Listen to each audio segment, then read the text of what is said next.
Surprise পেতে কার না ভালো লাগে? আর সেটা যদি সন্তানদের কাছ থেকে হয়, সেটার অনুভূতিটাই অন্যরকম। আসসালামু আলাইকুম। কি অবস্থা সবার? সবাই কেমন আছেন? ভিডিওটা ছিল গত ১৪ই সেপ্টেম্বর রাত ১২টার সময়ের ভিডিও। তো ১৫ই সেপ্টেম্বর আমার বার্থডে ছিল। তো প্রতিদিনের মতোই আমি অফিস থেকে এসে আমার রান্নাবান্নার কাজ সেরে, সবার খাওয়া-দাওয়া শেষ করে, সব কাজ শেষ করে আমি আমার রুমে একটু রিল্যাক্স হয়ে বসেছি। এদিকে বাবা ছেলেরা আমার জন্য সারপ্রাইজ প্ল্যান করে রেখেছিল। আমি জানিই না।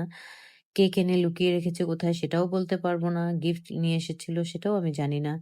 প্রতি বছরই বাবা ছেলেরা আমাকে এভাবে সারপ্রাইজ দেয়। তো এবারও তার ব্যতিক্রম করেনি। তো বাবা ছেলেরা মিলে টিভি দেখছিল ড্রয়িং রুমে আর আমি আমার বেডরুমে একটু রিল্যাক্স হয়ে বসেছিলাম। ঠিক ১২টা বাজার সাথে, সাথে ৩ জনই আমার বেডরুমে এসে আমাকে সারপ্রাইজ দিল। আর ওর বাবা এই ফাঁকে একটু ভিডিও করে নিচ্ছিল। বাচ্চাদের কাছ থেকে এমন সারপ্রাইজ আসলে খুবই আনন্দের একটা বিষয়। এই অনুভূতিটা আসলে কিছু দিয়েই প্রকাশ করা সম্ভব না। এই ছোট, ছোট খুশিগুলো, আনন্দগুলো আমাদের জীবনকে আসলে পরিপূর্ণ করে তোলে। তো যাই হোক, এদিকে আমার হাসব্যান্ড আমার জন্য ২ টো ড্রেস নিয়ে এসেছে দেখতে পাচ্ছেন। ড্রেস দুটো কেমন হয়েছে অবশ্যই কিন্তু কমেন্ট করে জানাবেন।